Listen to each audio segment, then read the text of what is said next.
আসসালামু আলাইকুম ওয়া রাহমাতুল্লাহ। শিখি ও পড়ি চ্যানেলে আপনাদের সবাইকে স্বাগতম। ঈদের জামা, মায়ের চোখের পানি এবং আল্লাহর অদৃশ্য সাহায্য, এটা নিয়ে থাকছে আজকের পর্ব। একদা ঈদের সকাল, চারদিকে আনন্দের ছোঁয়া। মদিনার অলিগলিতে ছোট ছোট শিশুরা নতুন জামা পরে আনন্দে দৌড়াচ্ছিল। কারো হাতে খেলনা, কারো মুখে মিষ্টি হাসি। ঈদের খুশিতে পুরো শহর যেন ঝলমল করছিল।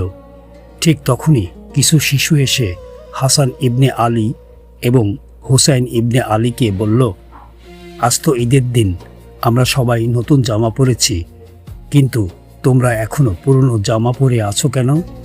শিশুদের এই কথা শুনে হাসান ও হুসাইনের ছোট্ট মন কষ্টে ভরে গেল। তারা দৌড়ে ঘরের ভিতর চলে গেল। মা ফাতিমা বিনতে মুহাম্মদ এর কাছে গিয়ে বলল, মা, সবাই নতুন জামা পরেছে, আমাদের নতুন জামা কোথায়? এই প্রশ্ন শুনে ফাতিমা রাদিয়াল্লাহু তাআলা আনহার বুক কেঁপে উঠল। কারণ ঘরে নতুন জামা কেনার মতো সামর্থ্য ছিল না। এক মুহূর্তের জন্য তিনি চিন্তায় ডুবে গেলেন, কিন্তু সন্তানদের মুখের দিকে তাকিয়ে নিজের কষ্ট লুকিয়ে ফেললেন। মায়েরা এমনই হয়, নিজেরা হাজার কষ্টে থাকলেও সন্তানের মুখে হাসি ফোটাতে চান। ফাতিমা কোমল কণ্ঠে বললেন, বাবারা, তোমাদের নতুন জামা দর্জির দোকানে আছে, তোমরা আগে গোসল করে এসো, দর্জি একটু পরেই জামা দিয়ে যাবে। মায়ের মুখে এই কথা শুনে দুই ভাই খুশিতে দৌড়ে গোসল করতে চলে গেল। কিন্তু সন্তানরা চলে যেতেই ফাতিমা রাদিয়াল্লাহু তাআলা আনহার চোখে পানি চলে এলো। তিনি নামাজে দাঁড়িয়ে গেলেন, সিজদায় পড়ে কান্না করতে লাগলেন। হে আল্লাহ, আমি আমার সন্তানদের সান্ত্বনা দিয়েছি, বলেছি তাদের নতুন জামা আসবে। এখন যদি তারা ফিরে এসে জামা না পায়, তাহলে তাদের ছোট্ট মন ভেঙে যাবে।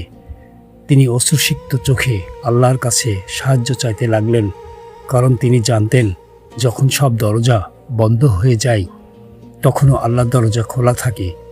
ঠিক এমন সময় হঠাৎ বাইরে থেকে শিশুদের আনন্দ ভরা আওয়াজ শোনা গেল।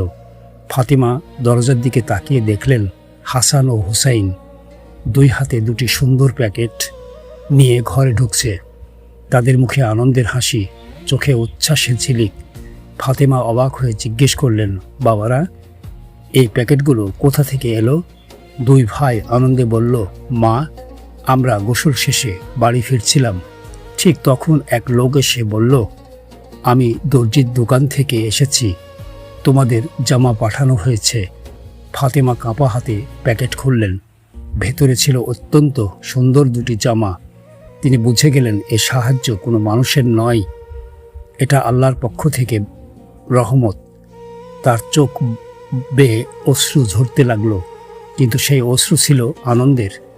তিনি আকাশের দিকে তাকিয়ে বললেন, হে আমার রব, আপনি আপনার কখনো বান্দাকে নিরাশ করেন না। ঈদের সেই দিনে হাসান ও হুসাইন নতুন জামা পরে খুশিতে মদিনার পথে বেরিয়ে পড়লেন। আর ফাতিমা রাদিয়াল্লাহু তাআলা আনহা দূর থেকে দাঁড়িয়ে নিজ সন্তানদের হাসি দেখছিলেন। সেদিন তার মনে কোনো দুঃখ ছিল না, কারণ তিনি জানতেন যে পরিবার আল্লাহর উপর ভরসা করে, আল্লাহ কখনো তাদের অপমানিত করেন না।